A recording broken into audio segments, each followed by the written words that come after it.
Programme دوبارہ خوش آمدید کہتے ہیں آپ کو. ایک ٹیچر کے اوپر جنسی طور پہ ہراساں کرنے کا اپنے طالبات کو الزام لگا ہے. جامعہ پنجاب اس وقت جو ہے وہ پوری دنیا کے سامنے ہے. ٹرائل ہو رہا ہے کورٹ کے اندر. ایک آبویسلی میڈیا جب اس طرح کے ایشوز آئے تو ہوتا ہی ہے. جناب بلوچ صاحب آپ میرے ٹیلی فون لائن پہ موجود ہیں؟ موجود ہوں. اچھا بلوچ صاحب آپ نے مجھے ایک ایویڈنس ملا ہے جو کہ کورٹ میں پریزنٹ ہونے جا رہا ہے. آپ نے صرف مجھے یہ بتانا ہے کہ یہ جو ایویڈنس ہے یہ صحیح ہے یا صحیح نہیں, یہ آپ کی آواز ہے یا نہیں ہے. یہ ایویڈنس ہے کہ وہ جو ایک خاتون تھیں جنہوں نے آپ پہ ہراساں ہونے کا الزام لگایا, وہ آپ کے اپنے ہسبینڈ کے ساتھ آپ کو ملی آفس میں, اور ان کے ہسبینڈ نے آپ سے کہا کہ آپ نے کیوں میری وائف کو ہراساں کیا ہے. تو اس کے بعد آپ نے اس کو ایڈمٹ کیا.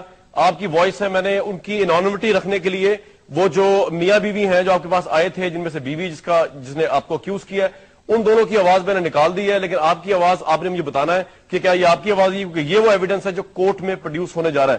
جی سنائیے. یہ میڈم بہت اچھی لڑکی ہے, میں اکثر ان کو کہتا ہوں کہ شادی کر لیں. تو اس کے بعد ان کے خاوند نے کہا کہ جی وہ تو خدا کی مرضی ہے, جب خدا کی مرضی ہوگی تو شادی کر لیں گے, اس کے بغیر اس طرح شادی نہیں ہوتی. یہ میں بہت خوش ہوا ہوں کہ جب اس نے بتایا کہ آپ لوگوں کی منگنی ہوگی ہے, اس نے تو ہمیں انوائٹ بھی نہیں کیا. اس کے بعد انہوں نے کہا, یہ بلوچ صاحب کی آواز کے بعد انہوں نے کہا خاوند نے گھر کے کچھ مسئلے تھے اس لیے ہم نے کسی کو انوائٹ نہیں کیا.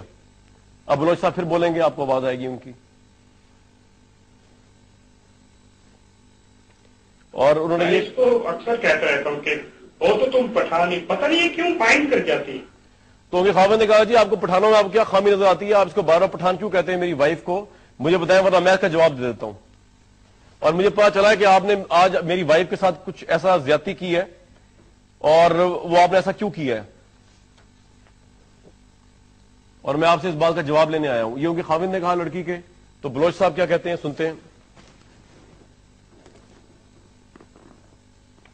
کہ آپ نے ان کے پیچھے دروازہ بند کیا ہے, میری وائف کے پیچھے اپنے آفس کا,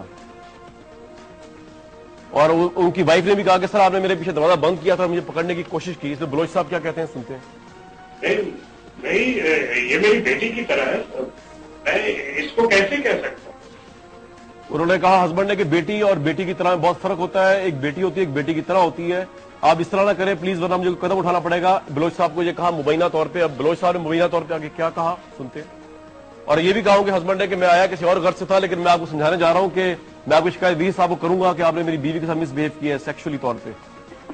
جسٹ لائک مائی ڈاٹر, آئندہ ایسا نہیں ہوگا. انہوں نے آگے سے کہا ان کے ہسبینڈ نے کہ سر آئندہ والی ایسی کوئی بات نہیں, آپ نے ایسا کیا کیوں, آپ یہاں کے استاد ہیں, آپ اس طرح حرکت کرتا ہے, کوئی شرم نہیں آتی, یہ تو نہ کرنے والی بات ہے, کوئی باپ بیٹے کو ایسا کس طرح کہہ سکتا ہے, اور آئندہ والی بات نہیں, میں بھی وی سی کو جا کے بتاتا ہوں. میں نے بتایا نا کہ آئندہ اس طرح نہیں ہوگا. اس کے بعد انہوں نے کہا سر آئندہ کوئی ایسی بات کی بات ہی نہیں ہے, آپ نے ایسی بات ہی کیوں کہی. یہ ان کا خاوند یہ بات کہہ رہا ہے بلوچ صاحب کو, یہ آپ کی شان کے خلاف ہے, آپ استاد ہیں, آپ کو یہ بات نہیں کہنی چاہیے تھی. تو بلوچ صاحب کیا کہتے ہیں مبینہ طور پہ. جی میں نے بتایا نا کہ اس طرح نہیں ہوگا, تو آپ بیٹی کی دھمکی کیوں دے رہے ہیں.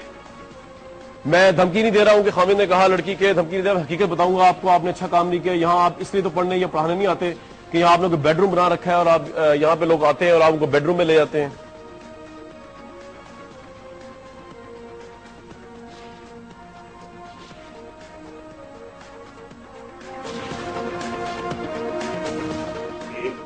یہ آج بہت اچھی لگ رہی تھی, اس لیے میں نے کہا, اور آئندہ نہیں ہوگا. بلوچ صاحب مبینہ طور پہ کہا کہ یہ اچھی لگ رہی تھی, اس لیے ان کی وائف ان کے ہسبینڈ نے کہا اگر اچھی لگ رہی تھی تو آپ نے ان کو حق کرنے کا کہا. حق تو صرف میں کر سکتا ہوں, میں ان کو خامند ہوں. سوری, ایسا نہیں. بلوچ صاحب نے اس پہ کہا کہ آئندہ ایسا نہیں ہوگا. اس کے بعد انہوں نے کہا جی سوری والی بات نہیں. خامند نے کہا آپ کیا سمجھتے ہیں, آپ جو کچھ کریں گے آپ کوئی پوچھنے والا نہیں. میں وی سی اور رجسٹرار کو بھی جا کر بتاتا ہوں کہ آپ یہاں پڑھانے نہیں بلکہ سونے اور سنانے آتے ہیں. اس سے بلوچ صاحب نے کیا کہا مبینہ طور پہ سنتے ہیں.